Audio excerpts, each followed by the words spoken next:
మహాలక్ష్మి రైతు భరోసా గృహజ్యోతి ఇందిరమ్మ ఇల్లు చేయుత పథకాల కోసం లబ్ధిదారుల నుంచి దరఖాస్తులు స్వీకరిస్తోంది తెలంగాణ ప్రభుత్వం. దరఖాస్తుల స్వీకరణ అనంతరం రసీదు ఇవ్వనున్నారు అధికారులు. అయితే ఈ ప్రజాపాలన కోసం 3714 అధికార బృందాలను ఏర్పాటు చేశారు.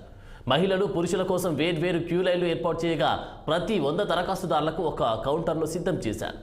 ప్రజాపాలన పర్యవేక్షణకు ప్రతి కలెక్టరేట్లో కంట్రోల్ రూమ్ను ఏర్పాటు చేశారు అధికారులు.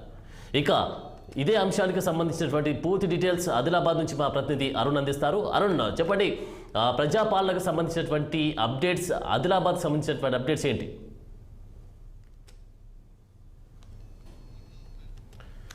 అరుణ్, మీ వాయిస్ వినిపిస్తలేదు, మ్యూట్ తీసి మాట్లాడండి. ఉమ్మడి ఆదిలాబాద్ జిల్లాలో ఇక్కడ ఏదైతే 6 గ్యారంటీలకు సంబంధించిన పాలన కార్యక్రమం అయితే దిగ్విజయంగా కొనసాగుతుంది. ఉదయం నుంచే మహిళలు పెద్ద ఎత్తున క్యూలలో అయితే నిలబడ్డారు. దానికి సంబంధించిన ఏదైతే అప్లికేషన్ ఫామ్ ఉందో అప్లికేషన్ ఫామ్ ను ఈ విధంగా నింపుకొని ఈ క్యూలో అయితే నిలబడ్డారు. ఆనంద్, ఇక్కడ చూసుకున్నట్టయితే మనం మంచిర్యాల జిల్లాలోని లంబడితండ గ్రామ పంచాయతీలో అప్లికేషన్ ఇట్లా క్యూ వరుస పద్ధతిలో వచ్చి ఇస్తున్నారు. ఇప్పుడు మొత్తంగా చూసుకున్నట్టయితే ఇక్కడ ఏదైతే 6 గ్యారంటీలకు సంబంధించిన అప్లికేషన్ ఫామ్ నింపి ఇట్లా మహిళలు అయితే చేత పట్టుకొని లైన్లలో అవుతున్నారు. మనం ఏదైతే ఇక్కడ చూసుకున్నట్టయితే 6 గ్యారంటీల్లో భాగంగా కొంతమందితో మహిళలతోటి మాట్లాడించే ప్రయత్నం చేద్దాం. చెప్పండి అమ్మా, మీరు ఏది అంటే దేనికోసం అప్లై చేసుకున్నారు?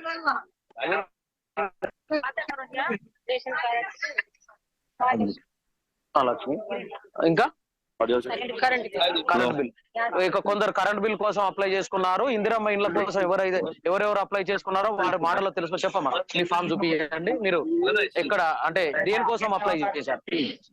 గట్టిగా. మహాలక్ష్మి, ఇంకా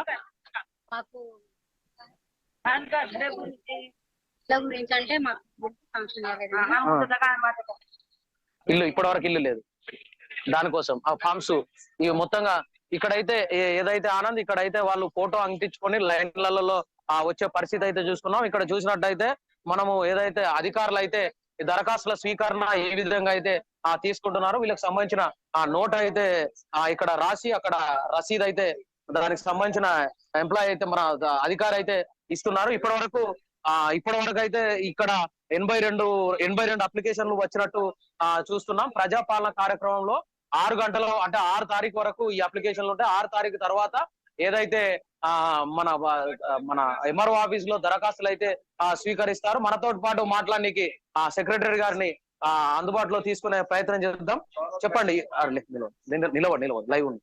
అయితే ఏదైతే ఇప్పుడు ఈ కార్యక్రమం ఉందో ఇది ఎన్ని గంటల నుంచి స్టార్ట్ అయింది, ఎన్ని గంటల వరకు ఉంటుంది, ఎన్ని రోజులు? ఉదయం 8 గంటలకు ఈ రోజు 28 డిసెంబర్ స్టార్ట్ అయింది.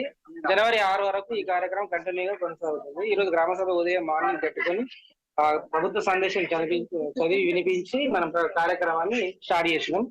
6th జనవరి వరకు ఈ కార్యక్రమం ఇలానే కొనసాగుతుంది. ఇది మన ఏదైతే అధికారి మాటల్లో మనం ఇది అయితే తెలుసుకున్నాం. ప్రజాపాలన అభయహస్తం గ్యారంటీల స్వీకరణ ఏదైతే ఉందో ఇట్లా ఈ విధంగా మహాలక్ష్మి అయితే అభయహస్తం గ్యారంటీల స్వీకరణలో భాగంగా మహాలక్ష్మి రైతు భరోసా ఇందిరమ్మ ఇండ్లు గృహజ్యోతి చేయూత అభయహస్తం మొత్తంగా చూసుకున్నట్టయితే 6 గ్యారంటీలు అయితే 6 గ్యారంటీలది ఇక్కడ అప్లికేషన్ అయితే మనం ఇక్కడైతే తీసుకున్నాం. ఇది పూర్తిగా ఏజెన్సీ ఏరియా కావడంతో ఎస్టీకి సంబంధించిన లంబాడి గిరిజన గిరిజనుల అప్లికేషన్స్ అయితే ఎక్కువగా వచ్చే బంజారాల గిరిజనులతో పాటు బంజారాల అప్లికేషన్స్ కూడా ఎక్కువగా వచ్చే సందర్భం అయితే చూసుకున్నాం. కొందరైతే ఇట్లా 6 గ్యారెంటీలు దాన్ని ఈ విధంగా అయితే ఓపెన్ చేసి చూపిస్తారు. మీరు చెప్పండి, ఏదైతే అప్లై చేసుకున్నాం? అంటే గతంలో ఇంట్లో అయితే ఏమి ఇయ్యలేదు ఇప్పటి వరకు.